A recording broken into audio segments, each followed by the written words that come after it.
Time now for a look at business with CityNews business editor Kris McCusker. Kris, good morning. Good to see you. Good morning. Happy Tuesday. Happy Tuesday. If you're in the U.S. right now, it is every day is a very eventful day. Silcon Valley Bank, one of two banks to go down within the last week. And today, in terms of interest rates, Kris, we're going to see some more headlines down there.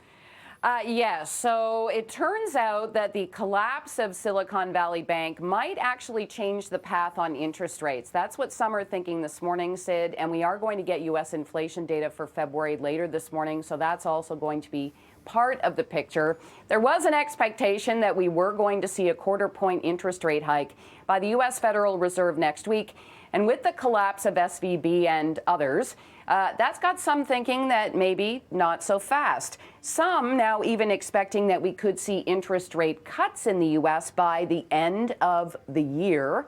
Now, let's remember that the reason interest rates have been going up is because of that super hot inflation, and this February data is coming in later this morning. The global sell-off, by the way, in financial stocks hit $465 billion in just 2 days after the collapse of SVB.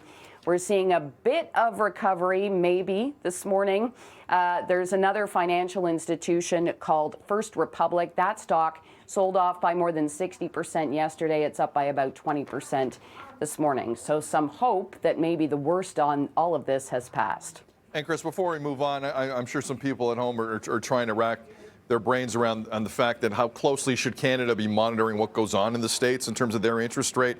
How much of a correlation has there been over the last couple of quarters? Well, as far as like SVB is concerned, there's not a lot of exposure in Canada. There are some sort of bits and touches, I guess, indirect connection to Canada. But I mean, our banking sector is super strong. Now, the banking stocks in Canada have been taking a hit on all of this turmoil, but hopefully we see some recovery there as well today. Okay, moving on. Canadian Tire has a new promotion. What's going on with them? Yeah, so they've already got the Triangle Rewards, and this is included in all of the stores under the Canadian Tire banner. So this is Sport Check, Marks, Sport Experts, and Party City. So now Canadian Tire is launching a new program. It's a fee-based rewards program. It'll cost $89 a year, but the chain says it will deliver even more value. So subscribers can earn CT money faster through stackable bonus rewards on eligible purchases. The company also says that through beta testing of this Triangle Select, it showed that the average member's annual incremental earnings through select specific bonuses were more than 3 times the subscription fee, suggesting that the money is worth it. And of course, Sid, in this higher inflation environment, people are looking to utilize these sorts of programs probably a little more than they might have a few years ago. For sure, without question. Finally, Kris, is Toronto becoming a condo city? Now, I'm on the Gardiner every day. I thought we got there a long time ago, just by traveling that stretch of road, but apparently we're not there yet.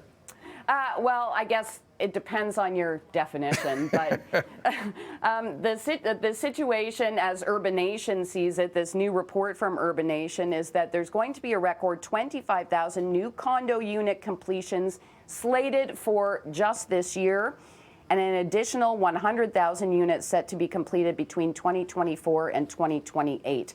So based on these patterns, this could mean a record 100 new condo buildings being built in Toronto every year for the next 5 years. So yes, there are a lot of condos now, but we're in store to see even more. Now, the president of Urbanation, Sean Hildebrand, says this really got started during the pandemic. So in 2017 and 2018, there was a burst of pre-sale condo activity. And then the lockdowns in the construction industry mean that now there's a bit of catch-up going on. The City of Toronto also reported a significant increase in proposed residential units. And then we're also hearing from the province about the need for more affordable housing. So you put all this together, and yes, there are a lot of condos now, but we could see even more. So the situation, Sid, is you live in a condo in Toronto and then do your grocery shopping in Brampton. Yeah, that's basically it. And listen, if housing's not going to improve in any discernible way, I'm fine with it. It's not the most eye-pleasing thing. Well, what are you going to do? Kris McCusker from City News. Good stuff, Kris. We'll talk tomorrow. Thank you. Okay, have a good day. Take care.